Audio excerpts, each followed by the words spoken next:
Time to behold the sheer might and wonder that is I, Cato Sicarius.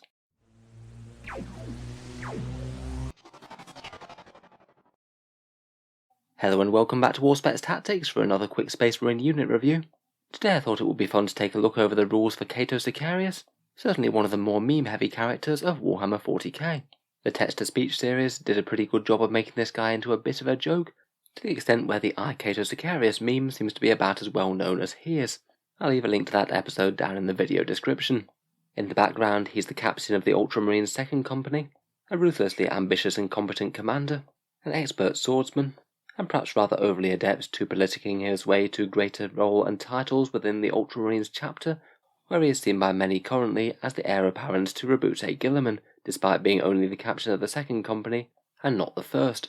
I feel like perhaps the internet didn't have too hard a time making fun of him somewhat, just as he does kind of exemplify the Ultramarines' tendency to just go around doing nothing wrong, winning every battle against great odds, and maybe being a high overachiever in a chapter full of high overachievers. In the current Indomitus era, he's been fighting under Rabute Gilliman during the Indomitus Crusade, and has since returned to Macragge to resume captaincy of the Victrix Honour Guard. In any case, let's see how he's performing in the game of 40k right now, and look over what he brings to the table on his datasheet. So Captain Cato Sicarius is of course an HQ choice for Codex Space Marines, and locked to the Ultramarines chapter. Stat line wise, he's very similar to a standard Space Marine captain, weapon skill and ballistic skill of 2+, 5 wounds and 4 attacks, leadership 9, but he does get a 2+ save from his Artificer armour. Wargear wise, he's armed with a Talisarian Tempest Blade, an Artisan Plasma Pistol, and Frag and Crack Grenades. The Tempest Blade is basically a mastercrafted power sword, strength +1, AP -3, and damage D3. The damage D3 is maybe a bit more helpful against 3 wound models and a bit less so against 2 wound ones, but it gets a nice bonus special rule that if you make an unmodified wound roll of a 6, the target suffers D3 mortal wounds and the attack sequence ends, so it basically allows him to kind of bypass invul saves when he rolls a 6. It's quite a good combat weapon really. Strength 5 is effective against the majority of targets. The Artisan Plasma Pistol is basically a plasma pistol set to overcharge mode, but doesn't give him any chance of blowing himself up. A bit of a sting in the tail that might give him the chance to fry an enemy Space Marine or something before he charges into battle. Largely otherwise though, he's fairly standard for a Space Marine captain. Has Angels of Death for shock assault and combat doctrines, has the standard Rites of Battle rule for reroll ones to hit with Ultramarines core units, an Iron Halo for a 4+ invul save, but he does have one other interesting special rule in Battle Forged Heroes, which allows him to grant an Ultramarines core or character unit within 6 inches, and the unit to get objective secured until the end of the battle round. Having a bit of extra OBSEC is pretty handy, and he could use that on himself if necessary, and being able to adapt it at the start of each battle round is kind of handy enough. Potentially he could reassign it just before either you or your opponents score objectives, but it does mean that he can't just grant it just to one Space Marine unit and have them run off into the sunset to score objectives, as they'll lose the rule just before the scoring happens in the command phase. Still though, certainly not a bad option to have built in, particularly on a commander who wants to be slogging towards the midfield to put that blade to work. Finally, as a named character, he does have a set Warlord trait if you take him as your Warlord. His is Paragon of War, which I must admit probably isn't my favourite. When resolving an attack made by Mr. Sicarius, it means an unmodified wound roll of 6 inflicts 1 additional mortal wound on the target, in addition to any other damage. Usually in combat that should average around about 1 extra mortal wound each time he fights, but typically that isn't going to be all that much to write home about. I don't think it's quite on the same level as some of the other Warlord traits that you can get for Space Marines. Generally I think if you have the choice of making him your Warlord or someone else, I'd probably go for someone else. Overall though, for slightly more than a captain, he does bring a few interesting things: a relic sword and plasma pistol, a 2+ armor save, and a useful OBSEC rule. The main question for whether or not he's actually going to be worth running though is how he stacks up against the competition. Space Marines certainly have no end of choices in the HQ slot, and Ultramarines in particular, with all their special characters that they can field. Certainly if you are running special characters, choices like Rabute Gilliman, Marnius Calgar, and Tigurius all are pretty interesting choices, and he might not necessarily want to be running both them and him, as most of the time I think you're only going to want to dedicate so much of your points allowance towards HQ slots, and you want to save a fair bit for the rest of the battle line.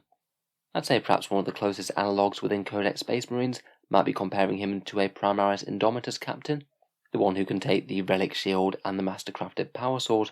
He's one of the more popular choices for Space Marine captains to run, clocking in at 105 points, and having quite a lot of similarity with Sicarius in terms of his damage output in melee, and a similar defensive profile with a 2+ save backed up by a 4+ invul. As positives for Sicarius, the extra 10 points do give you a few extra rules, his blade giving you D3 mortal wounds on 6s in combat, a plasma pistol that never overheats, and the Auspex rule. However, it's definitely not all in his way.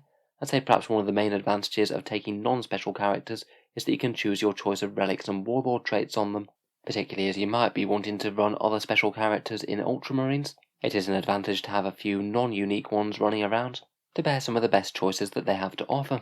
In particular, just for the Auspex ability, the Rights of War one that you can take as a generic Codex Space Marines trait really does just seem like a better Auspex rule than Sicarius gets. You don't have to choose or redistribute it, it's just a permanently on aura that affects everyone within 6 inches, including the character themselves. As well as that, despite being lower points, the Indomitus Captain is just a bit beefier as well. He gets an extra wound and an extra attack, which might well go some way to making up the mortal wounds mechanic that Sicarius gets in combat. The relic shield is kind of handy as well against mortal wounds, which do seem to be becoming ever more prevalent in 40k these days. A 4+ to ignore them is certainly no bad thing. Finally, the Indomitus Captain also gets the advantage of getting to use transhuman physiology for a 1 command point. That's another very powerful defensive boost. Might certainly be able to save his life for a turn for just 1 command point.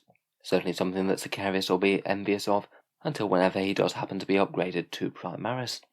Overall, between these advantages, I'd say that Sicarius just really struggles to break through against more generic Space Marine captains, never mind all the other choices that are out there, such as bike captains for extra mobility, or the other decent Ultramarines characters. Particularly I think that Calgar and Tagirius are both a bit superior. I think he'd need a fairly decent points drop to be seen more in competitive play, probably at least 10 points, and potentially even more than that, just to counteract how good it is to be able to select your own relics and warlord traits. Generally I think that special characters do need to be at a bit of a discount to make up for their inflexibility. So I have no doubt that Mr. I. Cato Sicarius is much displeased about his current stat line within the Ultramarines chapter. Perhaps he'll have to work himself up to getting a Primaris body whenever Games Workshop cycles back round to the Ultramarines. As always, let me know what you think of him in-game and any other things I might have missed down in the comments below.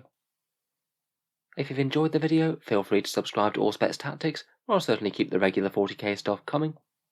And if you have been enjoying the videos on the channel, I would just like to mention one way in which you can help support, which is my Element Games affiliate link down in the video description. For people who live in the UK, Element Games is a discount retailer, usually with 10 to 20% off Games Workshop's models, and it can be a good way to get a bit of a discount compared with Games Workshop. If you click the link and buy anything at all, a small amount goes to help support Auspex Tactics without costing you any more. Could just be something to consider if you were thinking about buying in some models anyway. Otherwise, for people over in the USA or Canada, there is also an Amazon link down there as well. That one works in basically the same way. Click the link before buying anything, and a small amount goes to help support the channel without costing you any more whatsoever. In any case, an absolutely massive thank you for listening, and I'll hope to see you guys next time.